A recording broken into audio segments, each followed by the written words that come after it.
Nanotechs. Logical meets ecological. Experience the difference with Nanotechs. Exceed expectations. Find out more on nanotechs.com. Hey, what's up, Terrifics? I'm Michael Artis here at Jenkinson's in the Jersey Shore, at the Jersey Shore. It is the last weekend of summer, and we're celebrating Labor Day weekend.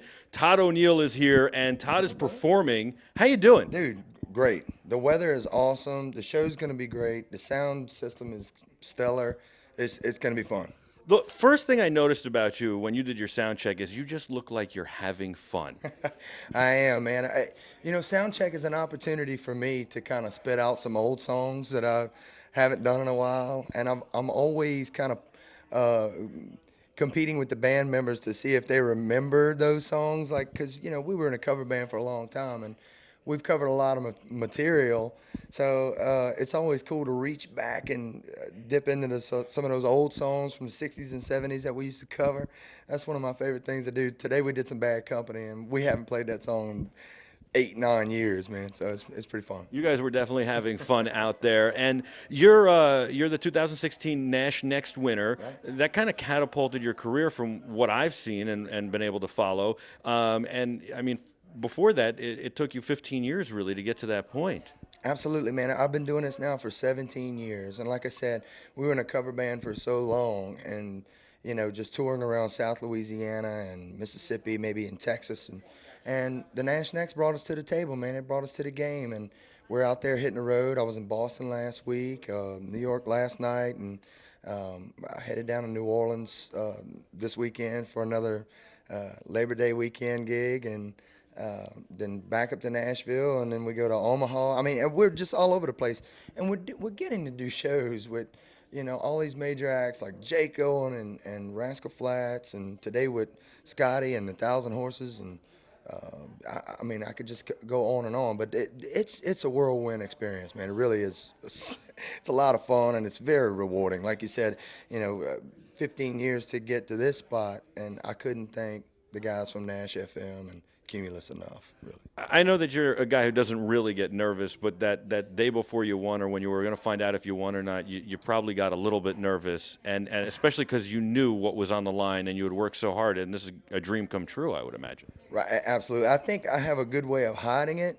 the nerves, because I do get nervous, but I'm really at home on stage, so doing stuff like this is more nerve-wracking to me than getting on stage and jamming. But yeah, that night of the finale, my nerves are definitely going. And usually I'll take a shot of whiskey and just chill out, or just hang with friends. But all my friends were up front, couldn't get backstage. And then I got to a point backstage that night before I went on.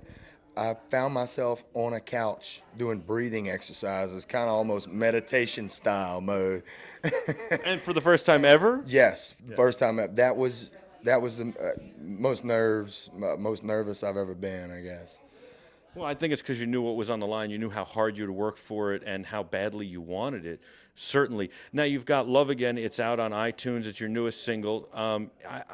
Most of your music is inspired by Louisiana and growing up there. Is this also draw from those experiences?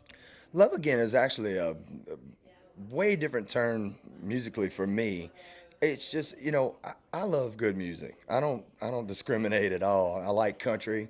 I like pop country. They call it bro country.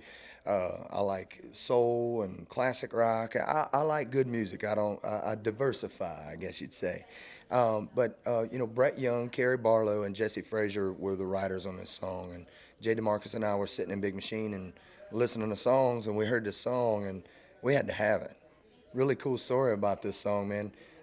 They released the song. Scott Borchetta okayed it. About a week later, we get an email saying, hey, you can't have it because Brett Young just put it on hold for his following album, which he had just dropped an album. And so we were kind of disappointed. It was like back to the drawing board trying to find a song, man, So, and, I continued writing and whatever. But about a week after we told we weren't allowed to have it, I was doing a show in New York City at a place called Printer's Alley, one of my favorite spots over there. But I was playing on Wednesday night, supposed to fly out Thursday morning. Huge snowstorm comes in Wednesday night after the gig. We're stuck there for, a couple of days. So I'm thinking, all right, well, I'll just spend a day in my pajamas and be lazy for once, you know. And so my manager, Barbara, calls me. She says, Todd, guess who's playing at Printer's Alley tonight? Brett Young. You should go talk to him about the song. I'm like, this dude doesn't know me from Adam. He's not going to give me a song, you know. But I wound up making a couple of his shows on that Thursday. He played at Grand Central Station, and I was eager to go to that one because it was a Victoria's Secret event. Sounds like a horrible event. Man, terrible. So I made that one, and then I actually knew his keyboard guitar player, Kyle. They call him Nugget. And he invited me out to the Printer's Alley show, so I went and wound up talking to Brett about the song and told him what was going on, and he said, dude, I want you to have the song. Wow. If you want it, and, you know. So 4 days after that, I'm in Grip Studios with Jay DeMarcus cutting a Brett Young song for Big Machine. That's unbelievable. And a year prior, I'm singing in a Mexican restaurant every week. You know what I mean? You never know where music will take you. And I would kind of just, if I could send a message out there to people aspiring to do it, just stick with it, man. You never know. I would say that's actually a story of something that's meant to be, and certainly he's a stand-up guy, and absolutely stick with it. I believe in that very wholeheartedly. Absolutely. Be nice. I joke all the time. It's like Patrick Swayze says in Roadhouse, be nice. I'm showing my age now, but be nice. Stay consistent with how you do things and what you do, and be true to yourself, and just work hard, man. Consistency pays off. Yeah, absolutely. You're certainly a role model for that, and certainly a model for it. And you get to play all sorts of places, and it's amazing. And like you said, from a Mexican restaurant to a big stage, and then you get to have a nice intimate venue like this, where you get to be close to the fans and have a lot of fan interaction with big names also. What's this like? This is really cool, man. Like you said, it's kind of laid back. And, you come over here to Jenkinson Pavilion, but everybody's so nice. Man, everybody's nice. The weather's perfect. The fans are just extremely down to earth. And, working with Scotty and 1,000 Horses, I mean, those guys are just super nice guys, too. So it's a humbling thing, man. You get out there and you get to meet the people that are actually listening to your music, downloading it, streaming it, and checking out the video and voting for you. Every time you turn around, you got something to vote for.